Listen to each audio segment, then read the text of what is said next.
Erokamano, janeno mar LTN, agone Nyasaye erokamano. Mochako loso thuolo mondo mi achak aduogo e studio ka, mondo achak awuoye kodi. Omiyo akelo wach mangima, wach manyalo reso ng'ato. Omiyo kapok adhi mbele adwa na fulrani mondo ing'e jal miwuoyo godo.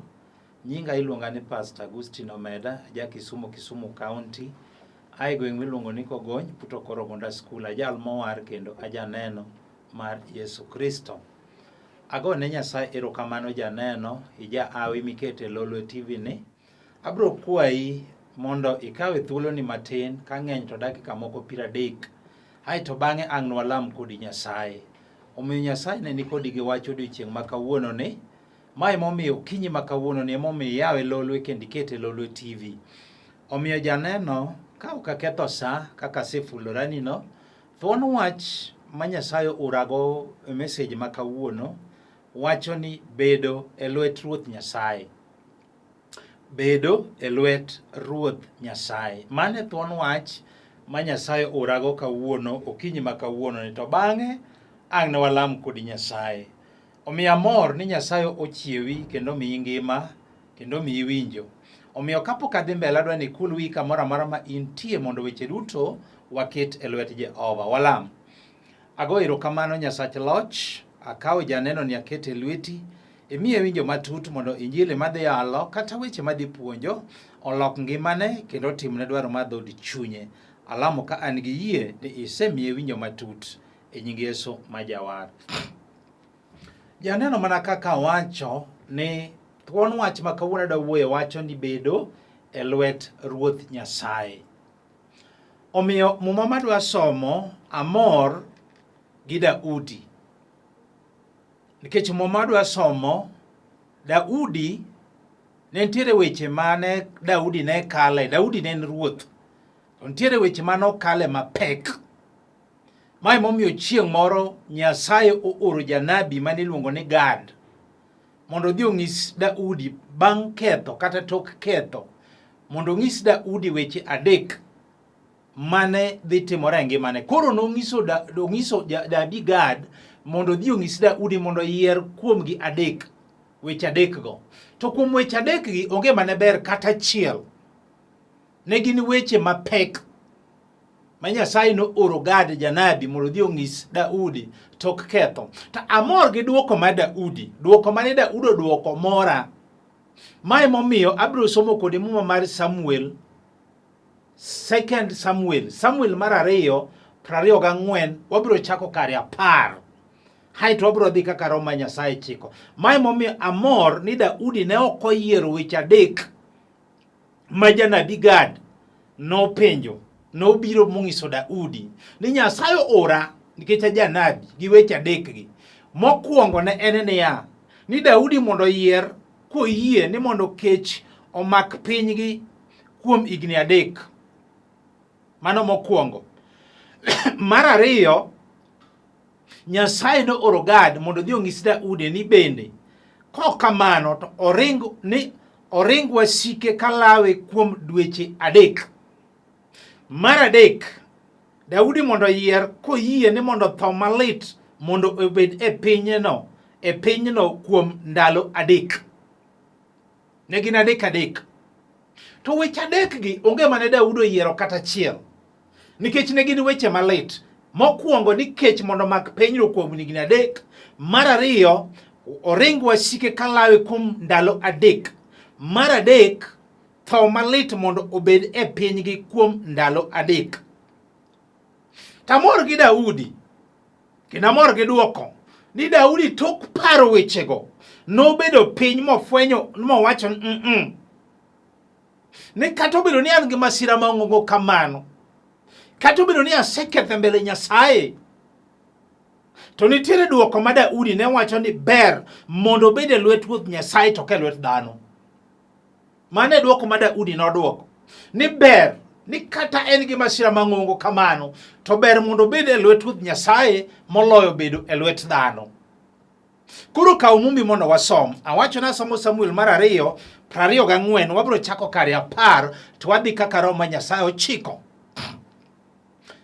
Thuon wach wacho niya, To kane Daudi osekwano ji, chunye nochandore, mowacho ne Ruoth Nyasaye niya, Ruoth Nyasaye, aseketho ahinya kuom gima asetimo. To koro asayi ni mondo iwena richona, nikech asetimo gima ofuwo. Mano Daudi wuoyo. Kane Daudi ochiewo gokinyi, noyudo ka Ruoth Nyasaye osenyiso Gad, mane janabi, mane jakoro wach ni Daudi, kawachone niya, Nyasaye oro koro Gad janabi, dhiyo inyis Daudi ni Ruoth Nyasaye owacho kama, aseketo gik moko adek e nyimi, yier achiel kuomgi monego atimni. Mokwongo, 13. Omiyo Gad nodhi ir Daudi mopenje niya, ere gima iyiero? Idwaro mondo kech omak pinyu kuom higni 3, koso idwaro ringo wasiki kuom dweche 3 ka gilawi, koso tho malit mondo obed e pinyu kuom ndalo 3? Parane, inyisa gima adwok jal mane oora. Teni Nyasaye ooro janabi Gad ka Daudi oseketho, mondo Daudi oyier gik moko 3 go, to onge gima ne Daudi oyiero kata achiel, nikech ne gin weche maricho, ne gin weche malit mane nyalo mayo Daudi kwe. To Daudi nodwoko ni Gad niya, an gi masira maduong', to ber mondo abed e lwet Ruoth Nyasaye, nimar ng'wono ne duong', to kik abed e lwet dhano. Mae momiyo awacho ni okinyi ma kawuono amor gi dwoko ma Daudi. Daudi oparo wechego kalit, to ng'iso Daudi odwoko Gad ni iwinjo, kata obedo ni an gi masira mang'ongo, to ber mondo abed e lwet Ruoth Nyasaye, nimar ng'wono ne duong', to ok abed e lwet dhano. Tiende ni okinyi ma kawuono ni, samoro ng'ato neno okinyi ka, samoro mama moro, jaduong' moro, nyako moro, kijana moro, nyathi skul moro, kata chiliel moro, mabro wacho adier ni pastor, an gi masira mang'ongo, kendo an ema aseneno chandruok, kendo an ema asekale weche matek, mana kaka Daudi nodwoko Gad cha. To kawuono amor ni Nyasaye mondo abed e lwet Ruoth Nyasaye moloyo bedo e lwet dhano. Wawuo gi ng'at machalo kamano. Samoro en tuo mosesandi ndalo mathoth, mondo wacho ni ber mondo ibed e lwet Ruoth Nyasaye moloyo bedo e lwet dhano, nikech ng'wono ne duong'. Nyasaye ma jachang'. Samoro adier en tich misemanyo ndalo mathoth to ok iyudi. Ber mondo ibed e lwet Ruoth Nyasaye moloyo bedo e lwet dhano, nikech ng'wono ne duong'. Samoro en dichwo misemanyo ndalo mathoth to ok iyudi. Muma wacho niya, bed abeda e lwet Ruoth Nyasaye moloyo bedo e lwet dhano, nikech ng'wono ne duong'. Nyasaye mabro dwoko. Samoro isemanyo nyathi ndalo mathoth to ok iyudi. Muma wacho niya, ber mondo ibed e lwet Ruoth Nyasaye moloyo bedo e lwet dhano. Samoro en kwe mimanyo mar ot to tamore ok iyudi. Muma wacho niya, ber mondo ibed e lwet Ruoth Nyasaye moloyo bedo e lwet dhano, nikech Nyasaye ng'wono ne duong'. Akia ni bende awuoyo gi ng'ato. Samoro en ohala michako to podho, ber mondo ibed e lwet Ruoth Nyasaye moloyo bedo e lwet dhano. Samoro en dhako emisemanyo to pok iyudo, ber mondo ibed e lwet Ruoth Nyasaye moloyo bedo e lwet dhano, nikech ng'wono ne duong'. Samoro en tho maneke dala higa ka higa unu iko, bed abeda e lwet Ruoth Nyasaye moloyo bedo e lwet dhano. Samoro en adier ot emisemanyo mondo mi igedi to tamore. Samoro adier en kong'o mosike dala. Samoro en fie misemanyo to ok iyudi. Muma wacho niya, ber abeda e lwet Ruoth Nyasaye moloyo bedo e lwet dhano, nikech ng'wono ne duong'. Daudi nofwenyo, mana kaka samoro ng'ato nena ka, samoro nikete lolwe, ineno kama ibetieno, ineno kama iwinjano, ine misekale masira moro matek, no ok inindo otieno, samoro iwuoyo kendi ka janeko. Muma wacho niya, bed abeda e lwet Ruoth Nyasaye moloyo bedo e lwet dhano. Magi weche ma Daudi noparo modwoko janabi Gad mondo odhi onyis Ruoth Nyasaye. Kata kawuono amor gi weche Daudi, nikech timbe dhano. Daudi nowacho ni ber mondo bed e lwet Ruoth Nyasaye moloyo bedo e lwet dhano. Ing'eni mochung' tir ma Mungu ochwe mano dhano. Dhano ok nyal loyo ni chandruogi. Watim ni aneno dhano samoro eri mana kantiere gimo nyalo yudo kuomi mano dhano. Nikech dhano lokore kasa. Mai mobiyo Daudi nofwenyo ni mondo obed e lwet Ruoth Nyasaye moloyo obed e lwet dhano. Dhano eri mana kantiere gimo yudo kuomi. To ka in muso lwete, onge gama nyalo biro iri kata chiel. Mano dhano boiri. Ma kata samoro ka ng'ato tuo, osiepe nyalo ringo ma weyi te. Samoro ine bil koro biro mang'eny osiptal. Osiepe nyalo ringo wa weyi te, mano dhano. Midong' gi Nyasachi kende. Hae to gini timore ga ni ka ng'ato osetho, koro kiwinjo na achung' e sanduku, koro kiwinjo na achung' e bil mar osiptal, mar muchari, koro kiwinjo na achung' e dhiang' mibiro yang', mano timbe dhano. Dhano eri mana kingima. To ka chandruok obiro, dhano ringi maweyi. Dhano eri mana kithagori bende. Samoro we Nyasaye mondo gwedhi, ginyalo lokore ni mago ok tino donje Illuminati. Mwandu ge go wada, mano dhano. Samoro kitiyo, dhano eri kini go siepe to kati chorumo, osiepo ringo mo weite, mano dhano. Tamor gi Daudi, kenda mor gi weche ma Daudi no wacho. Ni kato bedo ni an gi masira mang'ongo.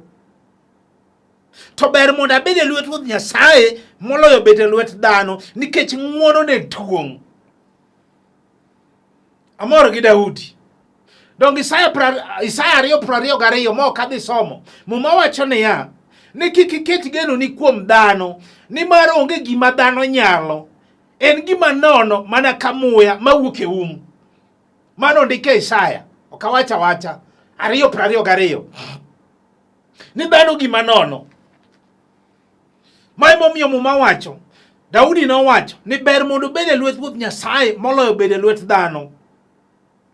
Nikech kawuono winjo ka Nyasaye biro timo ne ng'ato. Ma wacha dia ni pasa, ane masekale weche mathoth. Ane masekale weche matek. To kawuono adwa bedo e lwet Ruoth Nyasaye. Kato bedo ni tuo emose sando dendi. Ma samoro ji osewacho ni maliti mapok olandi. Adier samoro isemwonyo yath lokruok onge. Samoro isedhi osiptende matindo gi madongo lokruok onge. Samoro en wich bar mochwere. Samoro adier en tuo mar asma, samoro en ndulume. Samoro en tuo maringe chogo kata ringe remo. Samoro en tuo presa kata tuo sukari. Muma wacho niya, beda e lwet Ruoth Nyasaye, nikech Nyasaye mabiro changi kawuono. Halunge no osiep Lazaro Sulemaro kinyi chieng' jamondo. Magi weche ma Daudi nofwenyo. Kata kawuono ng'ato biro wacho na adier, hadwa bedo ka Daudi. Kata obedo ni Daudi noseketho mbele Nyasaye. To nowacho ni ber mondo abed e lwet Ruoth Nyasaye moloyo bedo e lwet dhano. Kijana moro chieng' moro gochona, obiro ira. Nosetuo. Okele gi nyamin-gi. Tuo mar neko. Nyamin-gi timo na neno ni pastor. Owadwa ni neko nomako dweche 3 mokalo. Owuotho to wuoyo kende ka owuoyo kende. Onindo nyaka bwo pipe. Samoro chamo nyaka losruok mare. Amor gi Nyasaye manokele. Sama na alamo kode Nyasaye. Ne walamo Nyasaye polo, Nyasaye ma jachang. Nyasaye ma nyagolo neko. Nogolo ne kijana ni neko. Mowuok to kawuoyo kendo wuotho korwako wuoche. To nobiro korwako wuoche. Bedo e lwet Ruoth Nyasaye moloyo bedo e lwet dhano. Nikech nyamin-gi notimo neno ni nosewuotho kuonde ji. Ka ji ng'ado ne rieko, onge gima ne dhano ng'ado ne go rieko. Amor gi Nyasaye manotimone. Kata obedo ni nyathie mapodi. Kata obedo ni isewuotho osiptende matindo gi madongo. Samoro isemadho yath ni mondo kata madhe gokinyi. Adier samoro imako to wuogi dweche 3.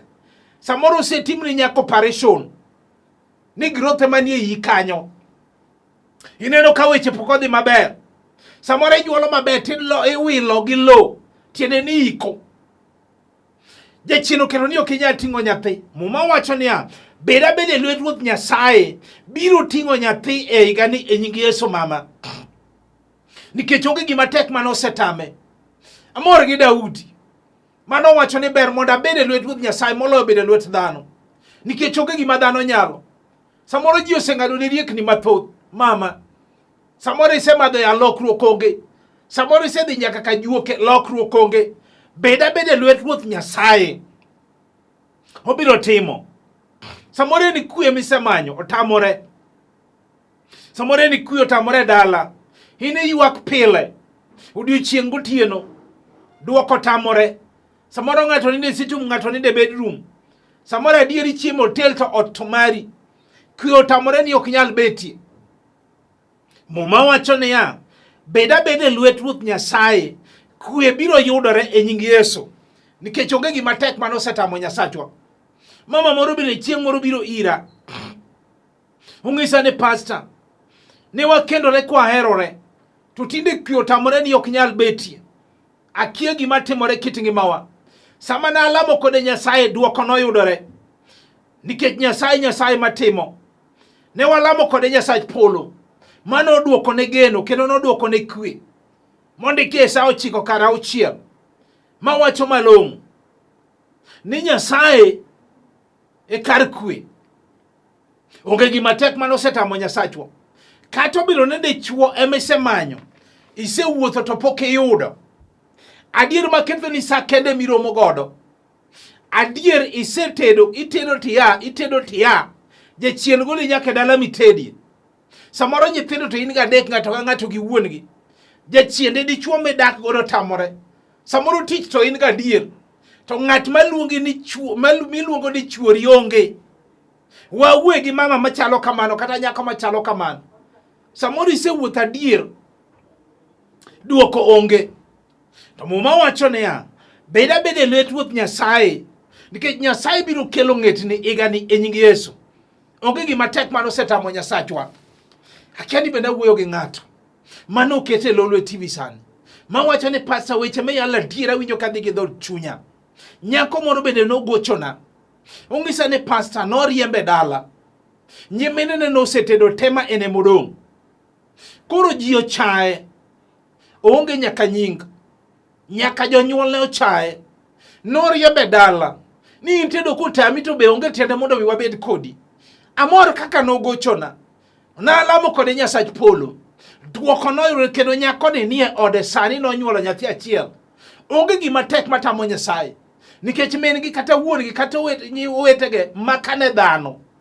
To muma wacho niya, bed abeda e lwet Ruoth Nyasaye moloyo bedo e lwet dhano. Amor gi duoko mar Daudi kano osefwenyo no ketho. Muma wacho niya, Daudi noduoko Gad niya, an gi masira maduong'. To ber mondo abed e lwet Ruoth Nyasaye ni mar ng'uono ne tuong' moloyo bedo e lwet dhano. Nyasaye notimone mamane, nyakone, moyudo ng'etne. Onge gima tek mano setamo Nyasaye. Kata obiro ni en tich ema podi. Misewuotho kimanyo to kiyude. Papers to in godo. Adier ni isomo adier. Jachien odagi ni ok inyal yudo tich maber. Samoro iwuotho adier isemanyo tich mamanyo tich olokore tich. Hitini ng'isi mani kuja kesi ng'isi na kuna kazi.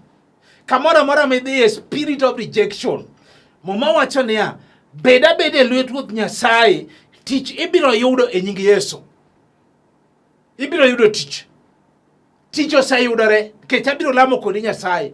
Mai momiyo Nyasaye no oragi uchumbe no.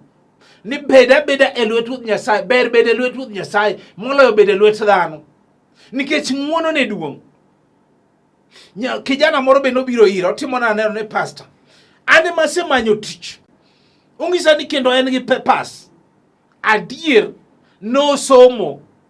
No semanyo tich. Tich otame yudo. Sama na alamo kode Nyasaye duoko noyudore. Otieko dweche 5. Kijana ne yudo tich kendo nondike e kambi moro. Na ng'ise ni dhano onge gima dhano nyalo. Ji nosego siboi. Ji noseng'ado ne riekni. Ni in kati jotami to dok dala. Kech ne en kapange piny Nairobi. Nyasaye nitie. Japuonj ok riambi ok lokre. Kata obedo ni dhake misemanyo to podi. Kata obedo ni ikendo to mon weyi aweya. Weche gi nyalo dhi gi dhod chunyi. Ipango to kethore aketha. Samoro inapi rach. iketo to mon thaya kuomi. Samoro ina pirach. Adiere yudo to tingo nyaka misigo, tingo nyaka ot te. Muma wacho niya, beda e Lwet Ruoth Nyasaye. Nyasaye mi ng'et ni higa ni ok kal e nying Yesu. Onge gima tek mano setamo Nyasachwa. Nikech awinjo tie mare. Wawe gi ng'at machalo kamano. Mae momiyo Daudi nowacho. Noduoko gadi niya, kata obedo ni an gi masira mang'ongo, to ber mondo abed e Lwet Nyasaye. Kare bedo e Lwet Ruoth Nyasaye nigi nengo. Bedo e Lwet Ruoth Nyasaye kelo hawi. Bedo e Lwet Ruoth Nyasaye kelo tich. Bedo e Lwet Ruoth Nyasaye kelo nyathi. Bedo e Lwet Ruoth Nyasaye kelo kwe. Bedo e Lwet Ruoth Nyasaye kelo ot ma onge mabedie. Bedo e Lwet Ruoth Nyasaye kelo chang. Wawuoyo gi ng'at manokete lolo sane. Mawacho ni pasa winjo weche meyalo. Kata obedo ni ohala motami timo. Michako to podha. Samoro chunyi chido godo. Niketo mena podhi. Niketo mar rech podhi. Gope tindo luori. Onge gima inyalo chako madhi maber. Kipidhi chiayo to tha thoya. Kipidhi yien to tha thoya. Kipidhi cham to tha thoya. Onge madhi kata chiel. Samoro in gi yedhi na monge mamako rech. Samoro ni yaw duka ni yaw M-Pesa. Yine ma jokuoge neni. Muma wacho niya, beda e Lwet Ruoth Nyasaye. Nikech Nyasaye duoko ni ohala kata gweth ma lweti mane in go chon. Mana kineno. Onge gima tek mano setamo Nyasachwa. Don kijana moro bende chieng' moro nene lolo TV kama. Mana kake nena kayalo sane ni.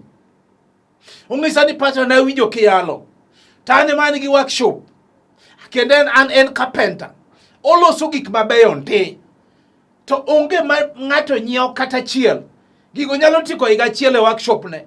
Kata ka ng'ato poko penjo to jidhi. Sama nwalamo kode Nyasaye. Ma ng'ise ni bede e Lwet Nyasaye, kik ibed e lwet dhano. Nikech ji noseng'ado ne rieko. Nodhi nyaka Kajuoga. Mago notemo modhi. Momiye nyaka yath. Mokwe nyaka kanyo. Duoko notamore. Amor gi Nyasaye manoduoko kijana ni. Nochako yawo kamoro nyako yawo kamoro sani en gi kuonde 3. Onge gima tek mano setamo Nyasachwa. Ka ng'ato bede e Lwet Ruoth Nyasaye, duto nyalore kuom yie. Wawuoyo gi ng'at machalo kamano. Kata obedo ni nipuonjo nyithindo. Wawuoyo gi jaduong' moro sani manena kata mama moro. To kong'o baro kodgi ndas. Onge matiyo kata chiel. Tindo chakgi ni Mr. DDO, Daily Drinking Officer. Mane nying matindo migega e gweng'. Wawuoyo gi ng'at machalo kamano. Otamogi ok ginyal kata kendo. Kata gedo ok ginyal. Gionge kata simba. Gigero malito siko. Iwinjo. Wawuoyo gi jok machalo kamano. Adier ni puonjo nyithindo me uso nyaka lo. Samoro ni uso nyaka chiayo. Otamore ok nyal beti. Kong'o tamore rumo. Muma wacho niya, beda e Lwet Ruoth Nyasaye. Kong'o biro rumo e dala ni chuth e nying Yesu. Ok ni chakine kendo. Nikech amor gi Nyasaye no. Amor gi jakondo mula. Haluonge ga ni osipla Saro Sule mar okinyi. Haluonge ga ni Jeki Nyadundo. Entiere ka wabiro lamo kode ng'ato.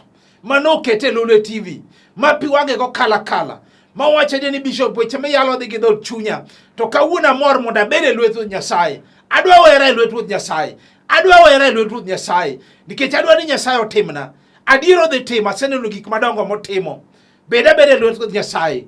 Kijana moro bende nonena kayalo kama. Ung'isa ni pastor. Nikech gimoro omye mikawo ni atua. Ung'isa ni pastor. Oromo denda. Tapenje nang'o moromo dendi. Ni kong'o. Na papa ka yudo pesa. Atiyo ndi. To ka yudo pesa to gino pudha ni puth. Mondo adhi amadh kong'o. Nang'ise no kero mero mari. Magi samoro chunje mag gombo madalamu. Sama na alamo kode Nyasaye kobiro ira. Otimo na neno pi wang'e go kala. Asomo ne muma moro mondike Luka 10:19. Ni to ng'euru ni osemiya teko mar nyono thuonde kaachiel gi thomoni kendo maloyo teko duto mag jasigu.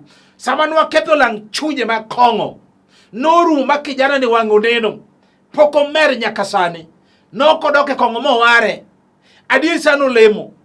Onge gima tek. Kendo bede Lwet Ruoth Nyasaye. Owere Lwet Ruoth Nyasaye. Kata in bende marini. Onge gima tek matamo Nyasaye.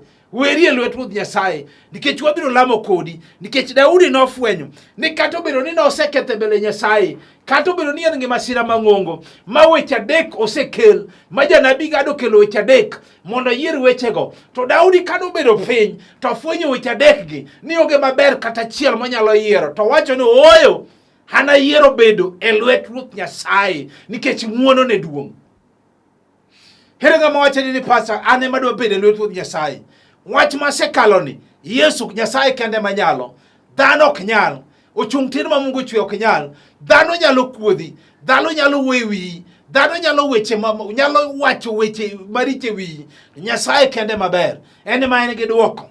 Wawuo gi ng'at machalo kamano. Samoro en nyombo, emidwaro mondo pok onyuomi mama. Samoro nyithindi to tinde dongo. Samoro in gi nyigri mosepong', mosedhi katedo, to in to pok onyuomi mama. Samoro iwinjo jaduong', adier nyigi kata yawuoti osekendo, to pok inyombo. Iwinjo, samoro ipango to kethore aketha. Samoro adier chunyi machido godo miwe, ma wach ruchre. Samoro kipango mondo mi inyuom chiegi, to gimore mawuok e diere ka, ma wach ruchre malal chon. Ma wacho niya, beda e Lwet Ruoth Nyasaye nikech era ne duong', ng'wono ne duong'. Ibiro nyuomi dhok higa ni mama, kawa yie. Ibiro nyombo higa ni jaduong', kijana, kawa yie. Nikech onge gima tek mano setamo Nyasaye. Kata obiro ni ote mapok igero, samoro ne chako to chungi e kore. Samoro adier ipango to chunyi chido ga chida. Samoro adier ipango mondo mi igol dala, wach ne dhi maruchre malal chop. Samoro ni gero malito siko. Tinde ji osewuoyo mosenyieri, ma ji osegoye mbaka. Mageno ni mane in go noserumo chop. Muma wacho niya, beda e Lwet Nyasaye moloyo bedo e lwet dhano, nikech dwoko biro yudore e nying Yesu. Kijana moro chieng' moro timo na neno kokawo namba ne Lolo TV kama. Ong'isa ni pastor ne yalo mana weche miyalo gago. To gima nochwoya en wach gedo. Nikech nokendo to dak kapango. To koro nochune mondo ter ja ode no dala. To ot onge. Noketgi gininde jikon. To jikon kama noninde no noting'o gwen, to oting'o nyaka chiayo. To nong'isa gima nomiya go nyiero ni tok nindo kanyo bang' dala dek gidok kapango ni oywech nolago ne dhako. No oywech momiyo dhako noringo. Nang'ise ni beda e Lwet Ruoth Nyasaye moloyo bedo e lwet dhano. Adier Nyasaye notimone kijana ni mogero ot maduong' ma ji oneno. Kata kawuono wawuo gi ng'at machalo kamano. Beda e Lwet Ruoth Nyasaye moloyo bedo e lwet dhano. Kata fie motamore.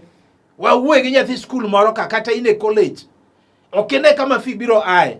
Samoro tuo moro nogore kit ngimani otami kata somo. Samoro adier okine breakthrough.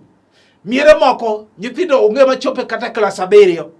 Kawuono muma wacho niya, beda e Lwet Nyasaye nikech ng'wono ne duong'. Ibiro somo nyaka university. School fee biro yudore e nying Yesu. Nikech adwa na lam gi ng'ato. Asomo muma mogik mondo alam kodi. Luka 18:27 wacho niya, gik ma dhano ok nyal, Nyasaye manyalo. Adwa na lam kodi. Ng'at manokete Lolo TV. Ma wacho ni pastor, weche me yalo dhi gi dhot chunya. Adwa were Lwet Nyasaye. Mana kaka Daudi nofweny, an gi masira mang'ongo. To Nyasaye to ber, biro tim.